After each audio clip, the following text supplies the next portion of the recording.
Hey everyone, welcome to the New Populist. I am Dave Brown. If you are new to the channel, please like and subscribe. I want to talk about this Ukraine war and some of the propaganda we have seen and just talk about propaganda generally. Now, we can understand that during a war, both sides, the aggressor, the winner, the loser, whoever it is, they are going to overinflate their own successes and underplay their losses. That is war. I expect it. So when I've seen these stories from the Ukrainian government about the ghost of Kiev and all this other stuff, I never took it to be like, these guys are jerks. They're going to do that. I expect that. I understand that. Now, when Western sources start to say these same things, that's a little more annoying. I have a higher expectation for the U.S. government. I'm not sure why I still do, based on everything they've done, but I still expect them to have a little more honesty.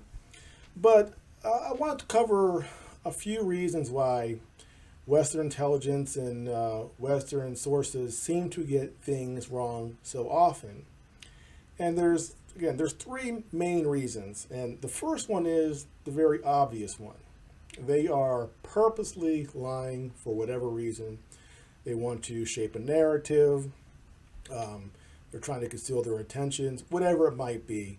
Yes, the U.S. government will lie to you on purpose for their own reasons. And we all sort of understand that. And then there is a second reason, and Colonel McGregor, the colonel that's been on Fox News and other places, very well respected. He's given a lot of good opinions on Ukraine, and he says that when you have intelligence going up the ladder to the White House, everybody wants to say what the big guy, the president, wants to hear. And so oftentimes you're inclined to overvalue certain pieces of information to please your bosses. And so whatever administration is in office, they're going to see from the intelligence community what they want to see. And the intelligence community is going to give them what they want to see. And when that happens, you get a lot of bad information. And we've certainly seen that with this Ukraine war and U.S. intelligence. Although they seem to have gotten it right before this war started by saying that they were expecting a Russian invasion. In hindsight, they had a very good reason to think that because they were sort of pushing for that subtly these last 8 years by their behavior. But let's move on past that. And so you have those two reasons. You have just straight lying, and you have just the biases that people have when they want to be right or they want to have their agenda filled. But there is a third reason, and this is the one that I really want to focus in on because I find to be the most interesting reason as to why U.S. intelligence often gets things wrong. And let's first go to China just briefly because there's the book by Michael Pillsbury. He's a China expert. Wrote a book, The 100-Year Marathon, where he basically says that he thought that China was going to be a dove, that they wanted to westernize and become part of the Western system. And he had this viewpoint for years. And only recently did he, decide to himself, wait a second, I think I got this wrong. I think the doves aren't in charge in China. It's the hawks. And he goes, how did I miss this? And so one thing he points out is that they had intelligence from China, from spies and whatever, that gave them two different stories. Now, what did they want to believe? Well, they wanted to believe that the doves were in charge and had more influence, and that China would become a democracy and be a friend of the West. So when they had the two different intelligence reports, two different spies, they chose to believe the one that they wanted to believe because that's what made them feel good. That's what they wanted. That's what they're hoping for.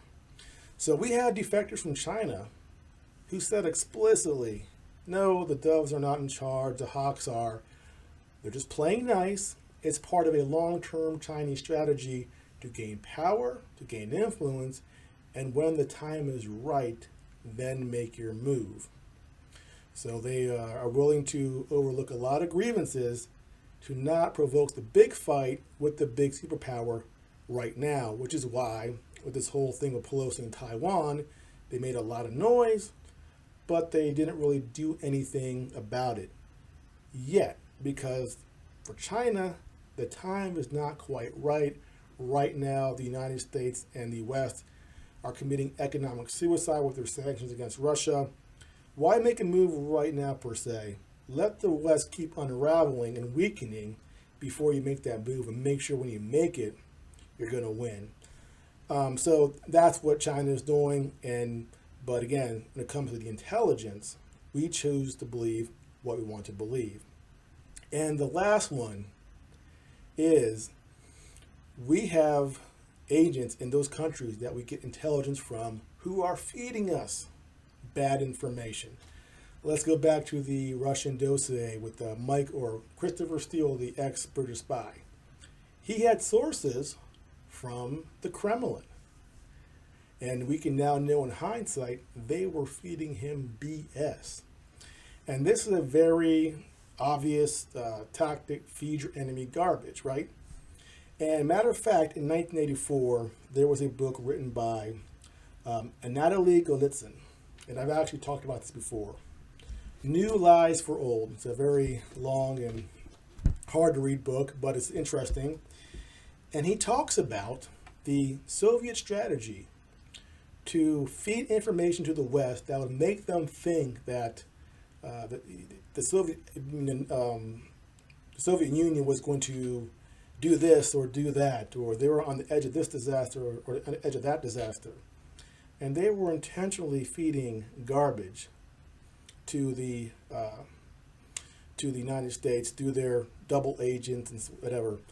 And so I think the same thing is happening here right now with U.S. intelligence and the reports from Moscow. When this war started, what do we hear? Putin has cancer. He's about to die. He's sickly. He's about to be overthrown by his inner circle. And I think those reports actually fueled some of the knuckleheads, like Lindsey Graham, who was saying, let's have this Caesar moment and have his inner circle take him out. And that was never going to happen. But you have these reports about his inner circle. Oh no, maybe they're going to take him out. They're not happy with Putin. And then we had reports about the Russian military that they were going to run out of ammunition. This was back in, I think, May and June, these reports that the Russian military was running out of munitions. And of course, these last 3 months, they've been shelling Ukraine 60,000 shells per day of ammunition, of rounds going at the Ukrainians at an unrelenting pace that's just turning the whole place into a hellscape. So those reports were wrong. And so when we're looking at the information that we're getting about this war from U.S. intelligence, from Ukrainian intelligence, we have all these different reasons why we're going to get stuff that does not turn out to be correct.